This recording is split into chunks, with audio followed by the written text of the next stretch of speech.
King. Come on, Kick. You can do it. Wake up. Come on, baby. There she is. All right, let's try YouTube. See if I can get that to work. Are we having lucky days today?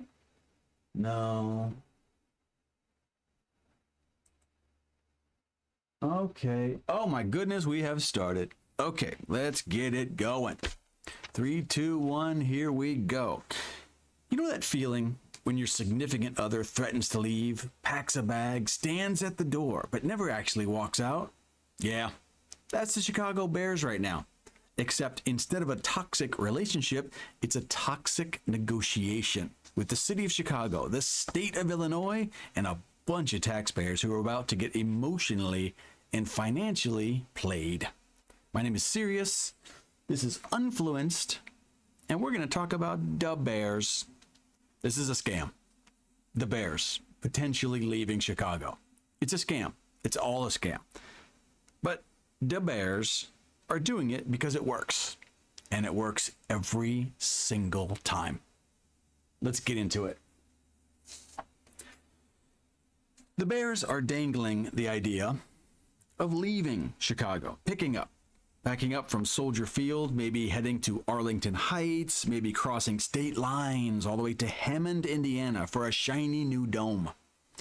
The headlines are screaming, Bears on the brink. Fans are panicking. Politicians are scrambling. And somewhere, the Bears president Kevin Warren is probably smirking into his coffee because this isn't a relocation plan.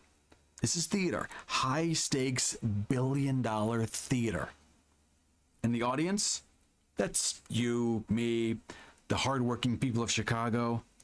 They're paying for this, and they're going to keep paying for it. Let's explain. Here's my prediction. The Bears are never leaving. Not really.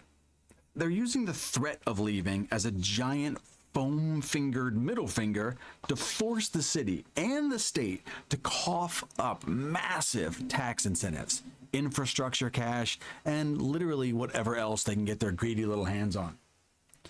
It's the oldest trick in the professional sports extortion playbook, and if you want proof, look no further than what Robert Kraft did to Connecticut back in the late 90s. Spoiler, Connecticut got royally screwed, and the Patriots never left Massachusetts. Let's rewind to 1998. The New England Patriots are playing in a crumbling old stadium in Foxborough. The owner, Robert Kraft, he wants a new one, a fancier, more profitable stadium with luxury boxes that literally just print money. Now, the Massachusetts lawmakers were dragging their feet on public funding. So what does Kraft do? He turns to Connecticut like a jilted lover looking for a rebound. He signs a memorandum of understanding with then Connecticut Governor John Rowland. The deal: Connecticut would build a brand new stadium in Hartford. Okay, sure, it was on a polluted industrial site, no less, for around $375 million. Plus another $500 million or so in infrastructure, revenue guarantees, and sweeteners for the deal. So the total tab for the taxpayers of Connecticut was close to $1 billion. Now, this was in the 90s. $1 billion, and they were going to have to pay for it over 30 years. That's including buying back luxury boxes that were unsold, the luxury suites at the top of the stadium. They were going to compensate for lost sponsorship because now they were going to be in a smaller TV market, and escalating payments. Now, sports economists called it the greatest sweetheart deal ever handed to a team. The Connecticut officials, they were giddy. After losing the Hartford Whalers to Carolina, they were desperate for a pro sports lifeline. So they rushed the legislature to approve it overwhelmingly, ignored the massive risks, and started prepping like it was a done deal. And then, poof, April 30th, 1999, Kraft pulls the plug. Now, he cites construction delays as his excuse.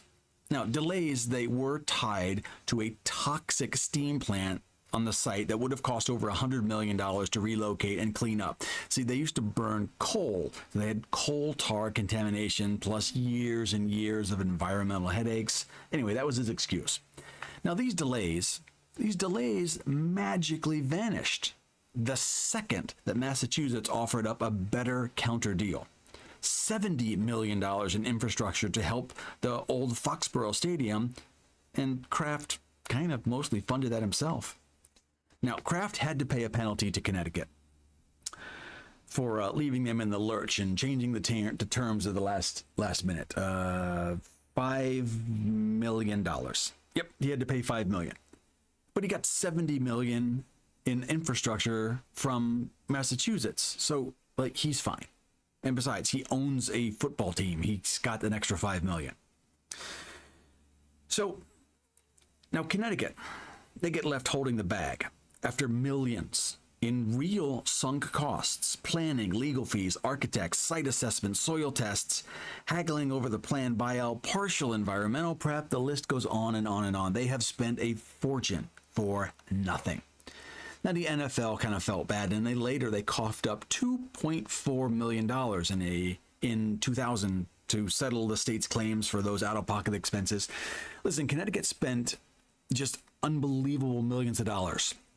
Kraft pays $5 million to get out of the contract, and the NFL was like, yeah, sorry, we kind of recognize you guys got screwed, so here's another $2.4 million.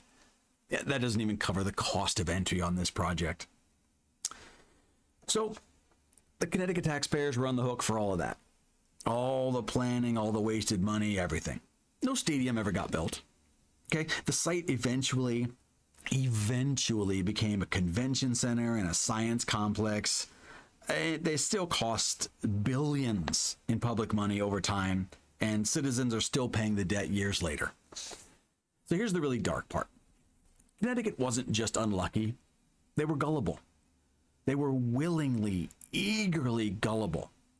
Governor Rowland of Connecticut and his team knew from day one they might be getting played. They knew it. So one official later admitted, we knew.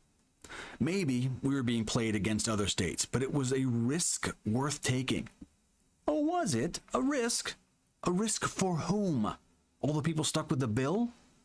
The governor and his aides didn't end up paying that. All the people that live in Connecticut had to pay for that. It was a scam. It always was a scam. So all these taxpayers, they had to pay these bills, all the prep bills, all the environmental bills, all the relocation fees, all that. It's not the fans who got hyped up with press conferences and rallies, only to be left empty-handed. Now, they rushed headfirst into a deal that saddled them with the full stadium cost of about $380 million, infrastructure nightmares, 30-year revenue guarantees because Hartford's market ranked 27th in the NFL. It's way behind Boston. They overlooked the contaminated site, the timeline impossibilities, and the political red flags that were just nonsense the entire time. They acted like desperate small-towners, thrilled to land a big league team, ignoring the fact that Kraft was always going to stay in Massachusetts if the price was right. Now, former aides, they still argue over his sincerity. One says it could have happened, but the majority say it was pure leverage from the start.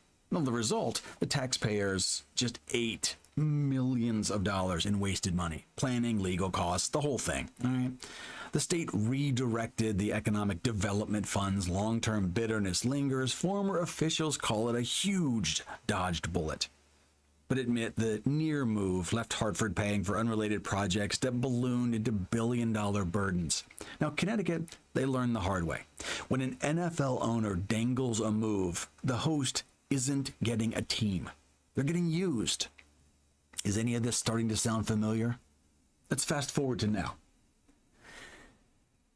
The Bears.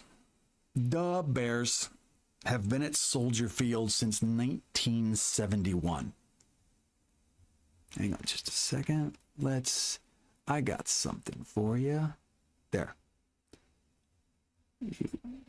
Pause. The Bears have been at Soldier Field since 1971. They've got a lease through 2023, but they can bail early with penalties. They've owned an old Arlington Park racetrack since 2003, which is prime suburban real estate. Now, they've floated a $3 to $5 billion mega project. They want to have an enclosed dome so Chicago can play in the snow in the winter. Now, this dome, there's going to be attached to an entertainment district, restaurants, maybe some hotels, the works. They say they'll pony $2 billion themselves, but they want the public to cover like $850 million in roads, utilities, transit upgrades, plus a property tax freeze or payment in lieu of taxes so they don't get hammered on assessments. Now, the Illinois lawmakers are hesitant. Chicago is desperate to keep them in the city. What do we got here? I'm just going to leave that there.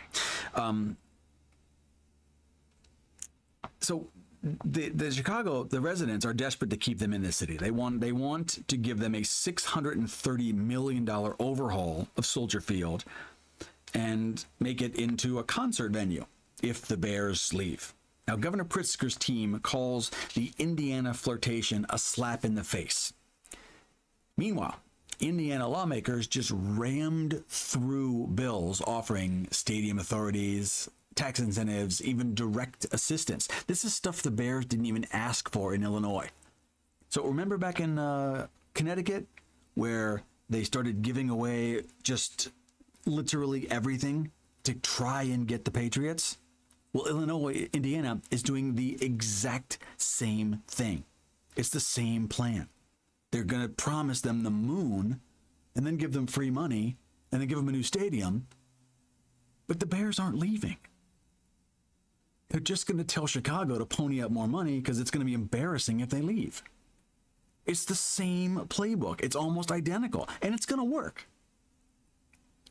All right, it's a threat. It's just a threat. Now,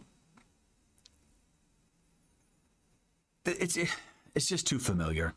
Let's be real. This is leverage. It's textbook leverage. The Bears drop hints about Indiana. Hammond is closer to downtown Chicago than Arlington Heights is in some ways. And suddenly, Illinois committees are voting bills through faster than a Caleb Williams deep ball. Property tax freeze advancing in the House, check. Mega project incentives moving forward despite the city opposition. Listen, they're going to get their money. The threat works because everyone knows losing the Bears would be a gut punch to Chicago's identity. It's bad for tourism, it's bad for revenue, it's bragging rights. So the state is going to blink first. Every single time. And don't kid yourself. The Bears aren't going anywhere. I mean, Arlington Heights, maybe. It's still Illinois. Hammond, it's literally across the state line, but still, it's in the Chicago metro area. The fans are still going to drive 30 miles away. They're still going to be the Chicago Bears, even if they're the Hammond Bears. It's all optics, okay? They're going to scare the politicians. They're going to scare the taxpayers. Everyone gets scared, so they sweeten the deal. It's a pattern. The NFL teams do this constantly. Remember when the Raiders were going to go to Las Vegas? They leveraged Reno and Oakland, Chargers to LA, leveraged San Diego, Commanders flirting with Virginia, leveraged DC. It's negotiation jujitsu. You threaten to leave, you watch the host city or state bend over backwards with public money, then you conveniently decide to stay. It's just on much better terms. The Patriots never built in Hartford. They didn't even try. They used Connecticut as a bargaining chip and they walked away richer. The Bears are doing the exact same dance. Soldier Field is old, sure. They want modern revenue streams, fine. But instead of footing the full bill like a responsible billionaire, they play the relocation card knowing the emotional blackmail works. It always works. Chicago fans will scream monsters of the Midway while taxpayers foot the bill for luxury boxes they can't even afford. Politicians will pat themselves on the back for saving the team. And the McCaskies and Warren will cash bigger checks probably tomorrow. So yeah, the Bears might end up in Arlington Heights. They might even get that dome. But they won't be leaving Chicago. They're not leaving the fan base. They're not leaving the media market. They're not leaving the soul of the franchise. They'll just be leaving the part where they pay for it. Now, this isn't a goodbye. It's a shakedown. And just like Connecticut in 1999, Illinois is about to learn the hard way. When an NFL owner threatens to leave, they're not packing boxes. They're packing leverage. All right, that's all I got to say about this. The Bears, they're not leaving. Thanks for watching. If you're a Bears fan, enjoy the drama. I mean, it's the closest thing to a winning you're going to get this offseason. Drop a like if you think this is all bullshit theater. Subscribe if you want more of this kind of stuff. And let me know in a comment below. Do you buy in this bluff, or are they actually going to leave? All right, peace, or whatever's left of that in Chicago. Good luck, guys.